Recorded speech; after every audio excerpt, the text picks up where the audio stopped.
और वक्त वक्त पर दानियल को भी कि अभिषेकित कट जाएगा। आपको याद होगा दानियल की पुस्तक में, लेकिन वो बच जाएगा, मैंने ये भी कहा था। तो कटीली ही झाड़ी क्यों, झाड़ी क्यों नहीं, या फिर कुछ और क्यों नहीं, कटीली झाड़ी क्यों? और साथ ही साथ दूसरा बता देता हूं कि झाड़ी जल रही है। ये क्या है? झाड़ी जल रही है, क्या है? थ्रोन ना, थ्रोन नहीं, not throne. Okay, no problem, वापस आते हैं। लिखा है झाड़ी जल रही है, झाड़ी जल रही है, झाड़ी जल रही है, झाड़ी जल रही है। दोस्तों ये क्या है?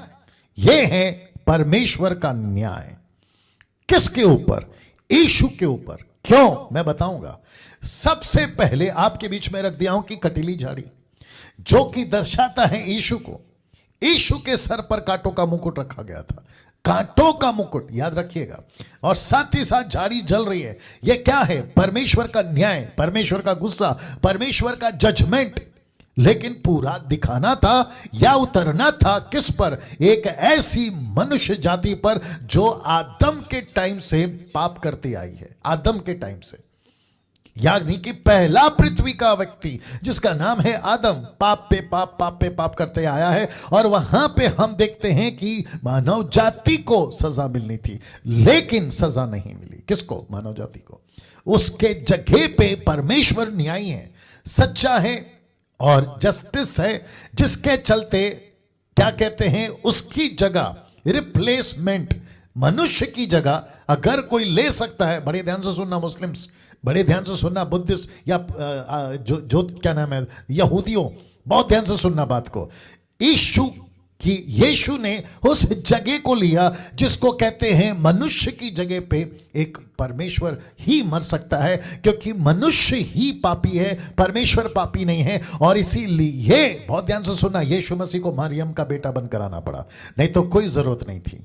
यीशु मसीह मानव रूप लेकर पृथ्वी पर आया। उसकी वजह यही थी कि परमेश्वर के गुस्से को, परमेश्वर के न्याय को मनुष्य पर ना डाले। इसलिए तो लिखा है ना कि अगर कोई मसीह में है वो नई सृष्टि है, मसीह में है, दंड की आज्ञा नहीं है। रोमियो 8:1 अगर आपने पढ़ा होगा। अब हम मसीह में हैं, अब हम पर दंड की आज्ञा नहीं है, पाप का हुक्म नहीं है। ये बातें बताती है क्योंकि यीशु पाप की जगह हमारे और आपकी पाप की जगह मर गया। क्या अद्भुत है। और जिसके लिए लिखा है, मूसा ने जब देखा कि झाड़ी जल रही है लेकिन भस्म नहीं होती, मैं वो भी रखूंगा आपको, लेकिन फिलहाल बात करते हैं झाड़ी जल रही है। ये गुस्सा है परमेश्वर का, ये न्याय है परमेश्वर का, ये परमेश्वर की वो तड़प है इंसान को बचाने की।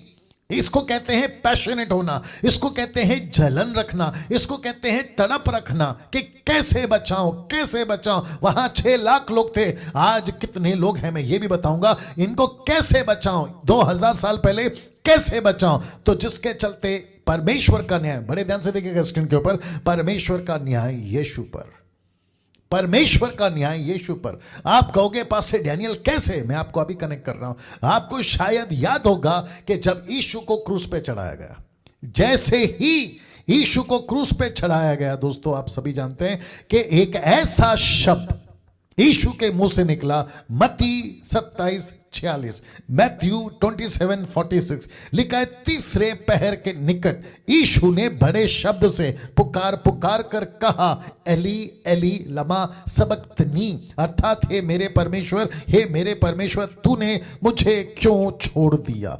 परमेश्वर को एली एलोहिम, एली एली ली एलोहिम, आपको याद आ गया होगा जी, हमेशा जुड़ता है। गैब्रियल, माइकल, लेकिन लूसीफर नहीं आएगा जी, इसलिए सोच समझ के नाम रखे थे परमेश्वर ने भी। वापस आते हैं इसके ऊपर। तो यीशु कहता है कि पिता तूने मुझे क्यों छोड़ दिया।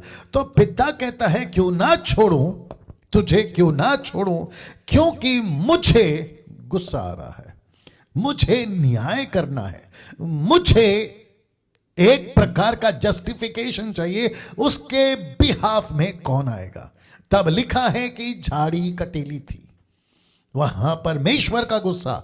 इस मेमने के द्वारा हमको पता चलता है कि यीशु मसीह के ऊपर वो न्याय दिखाया गया कुछ इस तरीके से, क्रूस के ऊपर बलिदान होकर। वाह, इस क्रूस के ऊपर बलिदान होकर मैं समझता हूं ऐसा दृश्य, ये दृश्य पूरी दुनिया तकरीबन जानती होगी।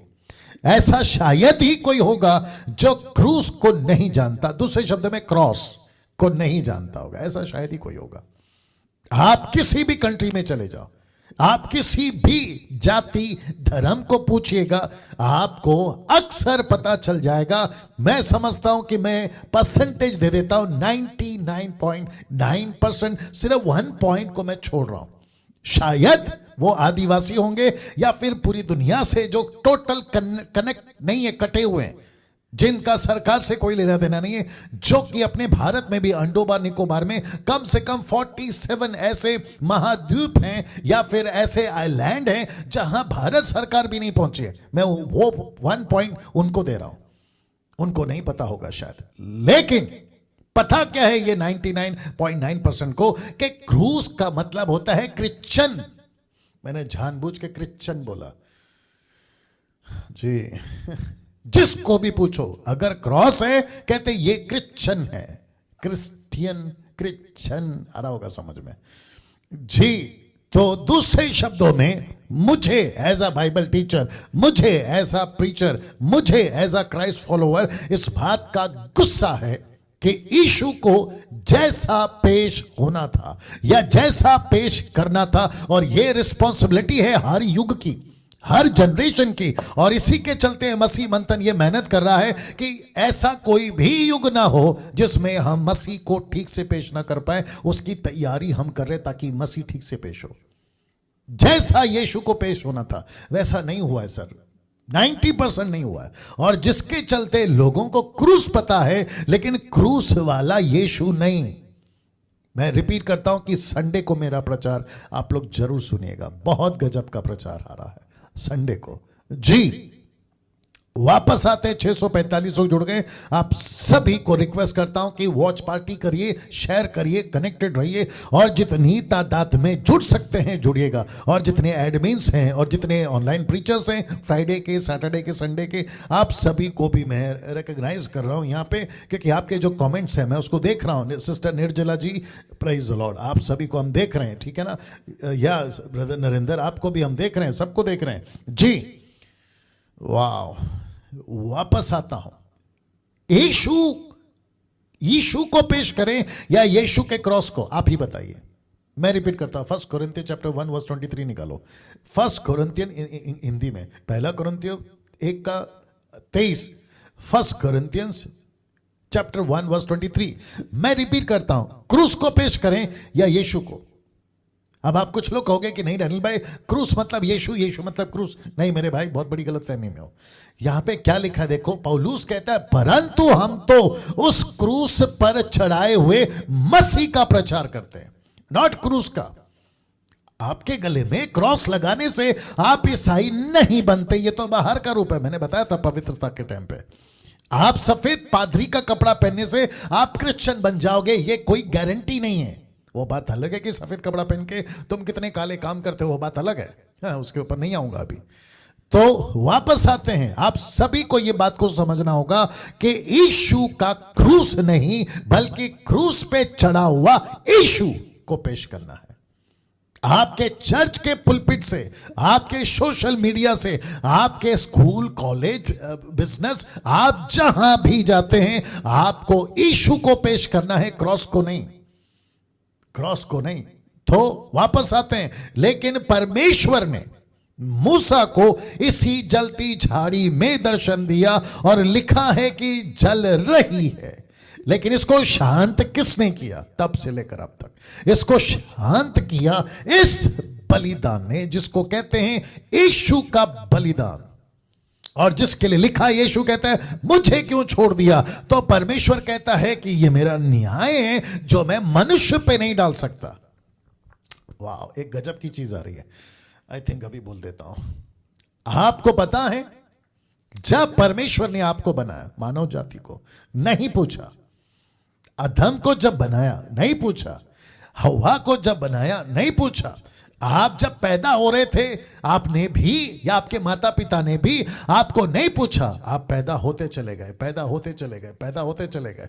लेकिन जैसे ही आदम गलती करा, परमेश्वर ने उसको नहीं पूछा, बहुत ध्यान से सुनना, बड़ी गजब की बात बोल रहा हूं, उसको नहीं पूछा गलती तूने की है, पेनल्टी कौन भरेगा, उसको नहीं पूछा। परमेश्वर ने कहा बेटा मैं जानता हूं कि तू पेनल्टी नहीं भर सकता, तो मनुष्य को बिना पूछे, हिंदू हो तुमको बिना पूछे, मुसलमानों तुमको बिना पूछे, बुद्धिस्ट, पारसी, आदिवासी, यहूदी, पृथ्वी के जितने भी धर्म आप जिसको भी लेके चलते हो, बड़े ध्यान से सुनना, आपको नहीं पूछा कि तुम पेनल्टी भरोगे, आपको बिना पूछे परमेश्वर ने खुद अपनी पेनल्टी यहां पे भर दी।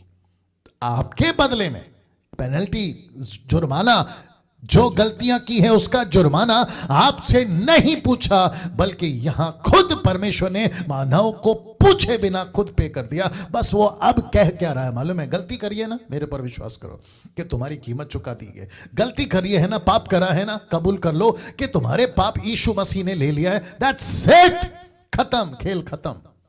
ये पृथ्वी, माय गुडनेस गेट रेडी, ये पृथ्वी टिकी है इस एक बलिदान की वजह से। आपका जो सूरज निकलता है ना, जिसको तुम सूर्य प्रणाम करते हो सुबह उठकर, ये जो सूरज है ना, इसको एक बार पूछ लेना माइक देकर कि भाई तू किस मेहरबानी से आता है और किसकी वजह से टिका है, तो ये इसी का नाम लेगा जिसका नाम है यीशु। ये आपका चांद निकलता है ना रात में, जिसको आप चंदा मामा कहते हो, ये जो तारे निकलते हैं ना टिमटिमाते, जिसको तुम बच्चों को दिखाते हो, और ये आपकी गैलेक्सी, ये आपका पृथ्वी, ये आपका हवा, और ये आपकी पानी, और जमीन से उगने वाला अनाज, ये सब टिका है उस एक यीशु के वजह से। अगर यीशु बीच में नहीं आता, परमेश्वर कब का नूह की तरह और सदोम और गमों की तरह इसको खत्म कर देता, पीस के और जला के राख कर देता, जमीन को फाड़ देता और ये पृथ्वी खत्म हो जाती। वाह, इसलिए तो लिखा है कि मुझे क्यों छोड़ दिया, यीशु कहता है एली एली लमा सबक्तनी, मुझे क्यों छोड़ दिया पिता परमेश्वर। पिता कहता है कि मेरा गुस्सा, देख नहीं रहे हो झाड़ी कैसे जल रही है, कैसे जल रही है, ये गुस्सा है, ये जजमेंट है, ये न्याय है परमेश्वर का। और परमेश्वर कहता है कि मैं आदम को नहीं दे सकता क्योंकि वो उसके काबिल नहीं है।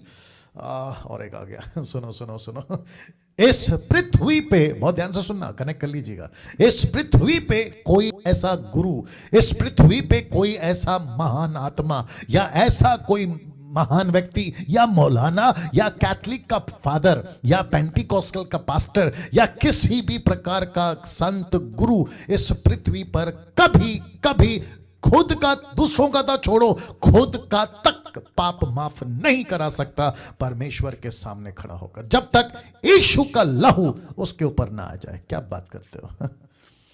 वाह, कैसा लग रहा है? मैंने पूछा कैसा लग रहा है? आप अपनी प्रतिक्रिया देते रहें, बट साथ ही साथ आप खुद सोचिए। मैं फिर कहता हूं, हाँ बहस करो, आर्ग्यूमेंट करो।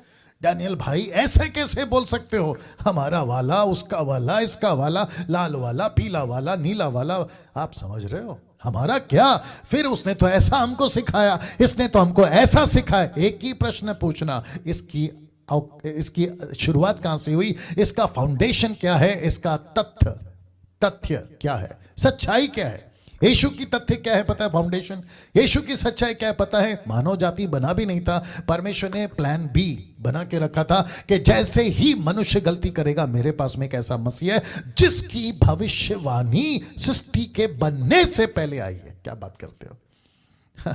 आदम पाप भी नहीं किया था, परमेश्वर ने बोला कि प्लान बी मेरे पास में है, मसीहा मरेगा क्रूस के ऊपर। मैं फिर कहता हूं, इस पृथ्वी पर ऐसा कोई केमिकल, ऐसा कोई पाउडर, ऐसा कोई इंजेक्शन, टैबलेट, कैप्सूल नहीं बना है, वैक्सीन नहीं बना है। कोरोना से तुम्हारा वैक्सीन काम कर जाएगा, HIV पे तुम्हारा वैक्सीन काम कर जाएगा, इलाज कर जाएगा, लेकिन तुम्हारे पाप पर कोई प्रकार का पानी, किसी प्रकार का पेड़ पत्ता, पूजा थाली, नारियल नहीं काम करेगा, बत्ती या अगरबत्ती। अरे ये ना बात समझ में, ये सिर्फ यीशु का लहू।